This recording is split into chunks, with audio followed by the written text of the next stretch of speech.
মা ও মাটি এবং মানুষের জন্য এবং দেশবাসীর জন্য দীর্ঘ 18 বৎসর প্রবাস জীবন কাটিয়ে বিভিন্ন বাধা বিপত্তি কাটিয়ে বিভিন্ন ষড়যন্ত্র কাটিয়ে ইনশাআল্লাহ আমাদের প্রাণপ্রিয় নেতা ভারপ্রাপ্ত চেয়ারম্যান জনাব তারেক রহমান বীরের বেশে পরিবার সহ ইনশাআল্লাহ আগামী 25 ডিসেম্বর উনি আমাদের মাঝে ফিরে আসবেন। সেই কারণে আজকের এই দোয়া ও মেহফিল অনুষ্ঠানটি হয়েছে।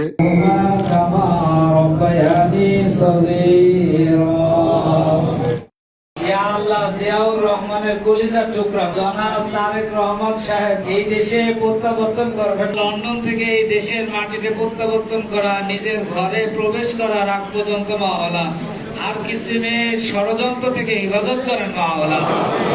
আমরা সবাই এখানে যারা উপস্থিত হয়েছেন এবং আপনাদের যারা পরিবারের সদস্যরা আছেন সবাই আশা করি সবাই ইনশাআল্লাহ ওনার এবং ওনার পরিবারের জন্য দোয়া করবেন। কবে উনি আসবেন এই সময়টা এখন আর পার হচ্ছে না, আমরা ওনাকে অতি দ্রুত বাংলাদেশে বরণ করে নিব ইনশাআল্লাহ। 25 তারিখ ইনশাআল্লাহ আপনারা সবাইকে নিয়ে নেতাকর্মী বৃন্দ সবাই আমরা একসাথে ওনাকে বরণ করতে 300 ফিট ইনশাআল্লাহ যাব এবং আমরা আশা করি অত্যন্ত শৃঙ্খল ভাবে আমরা ওইখানে উপস্থিত হব।